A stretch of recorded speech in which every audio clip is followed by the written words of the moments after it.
Welcome to The Explainer.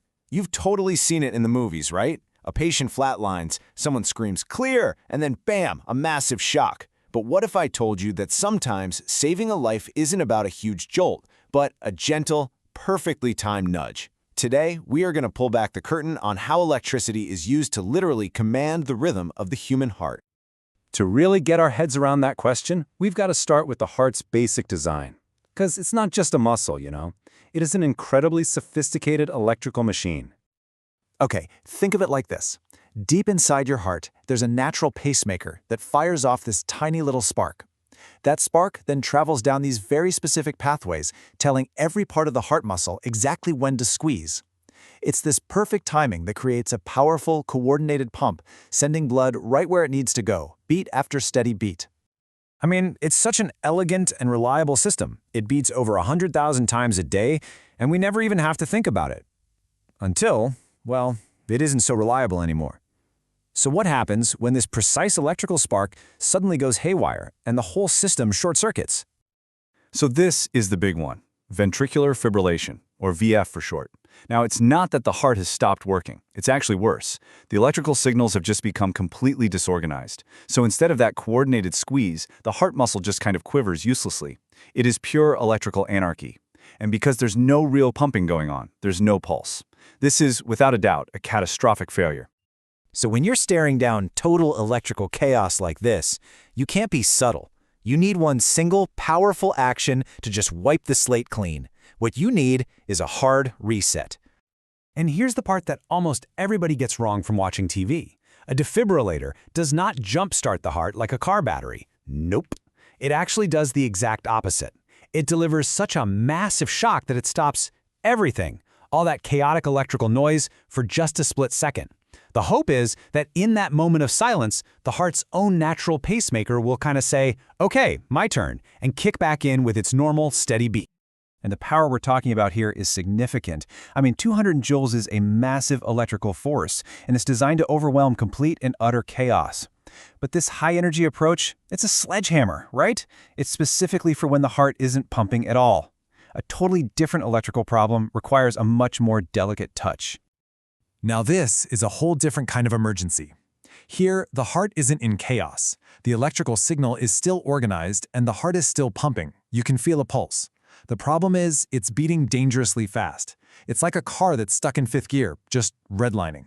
This could be a condition like supraventricular tachycardia, or SVT, where the heart rate can just skyrocket, and that is just not sustainable. So you can see why using that huge, unsynchronized shock on a heart that's still beating would be a terrible idea. It could actually make things worse, maybe even pushing it into the very chaos we're trying to fix. For a runaway rhythm, you don't need a hard reset. You need a smart, timed nudge.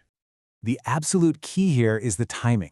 The machine literally watches the patient's EKG, looking for a very specific electrical spike, the R wave, which tells it this is the strongest part of the heartbeat. By delivering a much lower energy shock at that exact safe millisecond, it's not trying to stop the heart. It's just trying to interrupt that faulty, rapid-fire circuit, giving the natural pacemaker a chance to take back control. It's precision medicine at its finest.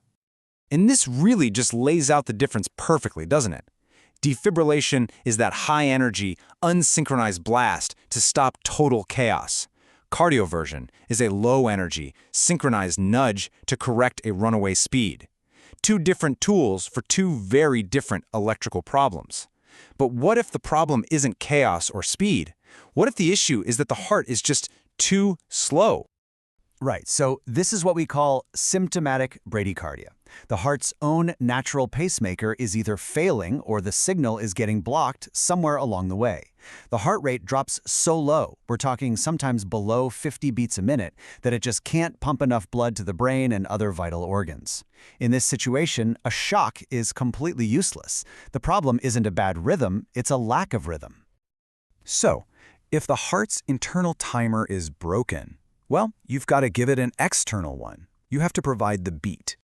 So this isn't a one-time shock at all. Instead, it's a series of small, rhythmic electrical pulses that are telling the heart muscle exactly when to contract. It's basically acting like an external metronome, taking over the job of that failing natural pacemaker and driving the heart at a safe, stable rate. And the procedure itself is this really careful process of taking control. The rescuer will set the rate they want on the machine, let's say 70 beats per minute. And then they slowly turn up the electrical energy. They're watching the monitor, looking for that exact moment when each one of their electrical pulses captures the heart and creates a beat. And at that point, the machine is officially providing the life-sustaining rhythm. So when you step back and look at all this, you can see that electrical therapy for the heart isn't some one-size-fits-all solution. Not at all. It's a really sophisticated toolkit that's designed to diagnose and treat very specific electrical failures. It really all comes down to this. For electrical chaos with no pulse, your tool is defibrillation. For a rhythm that's way too fast but still has a pulse, your tool is cardioversion. And for a rhythm that's just simply too slow, your tool is pacing. 3 totally distinct problems and 3 perfectly tailored electrical solutions. So ultimately, it's all about matching the right kind of energy and the right timing to the specific electrical fault. You've got your high-energy blast for chaos, you've got your low-energy timed nudge for speed, and you've got a steady rhythmic pulse for a beat that's just too slow. It's really the art of electrical intervention. I mean, it is an incredible feat of medicine when you really think about it.